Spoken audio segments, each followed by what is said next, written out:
Thank you for watching our video today. Please don't forget to subscribe to our channel. And for more smart home stories... What?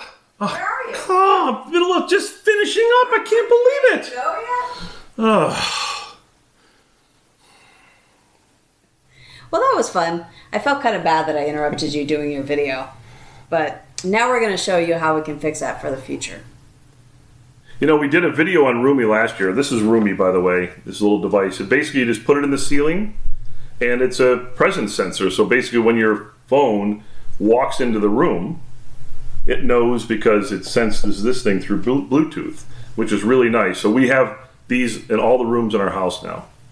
So just keep in mind, if you want to know more about the RoomMe, just look for last year's video. I'll put a link up above to the video, and I'll also put a link in the description below so you can watch it. When we did the RoomMe video last year, we used their native app to set up some charms that would automate things when we walked in and out of our room. And so those were things like the Sonos speakers or the Bose speaker for music, and also a lot of smart home devices that we had hooked up through our Wink Hub. Yeah, that was really kind of nice because the way it works is it works locally on your phone, so everything was really fast. It was really kind of nice.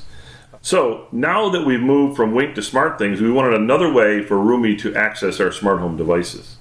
So it turns out that RoomMe has added IFTTT. Now that stands for if this, then that. So they've added that support to the RoomMe app. Well, so this means that we have the ability to not only control the things in our house that are hooked up to SmartThings, but they have a whole lot of other services like Wise, Harmony, and all kinds of other things, that even a lot of things that aren't smart home services. So when I get up in the morning, I like to watch the news. So I've set up RoomMe to automatically turn on some of the lights using SmartThings. And Harmony automatically turns on the TV for me. Now we do have a Wise camera in the living room that can see me in the kitchen.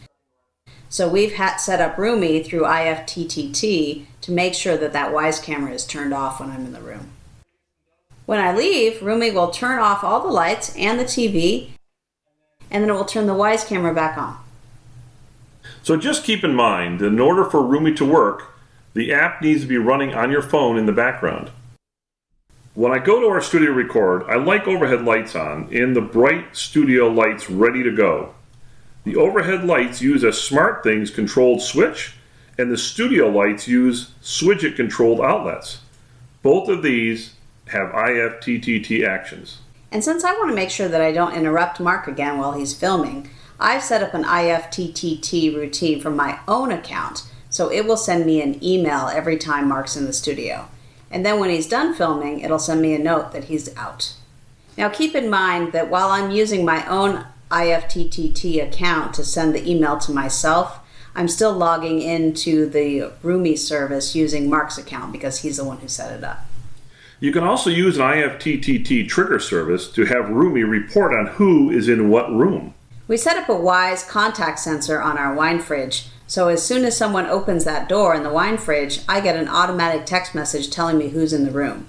That way I can tell if Mark has raided the wine fridge. I didn't raid the wine fridge. Are you sure? I'm sure. But it was really good wine, I can tell you.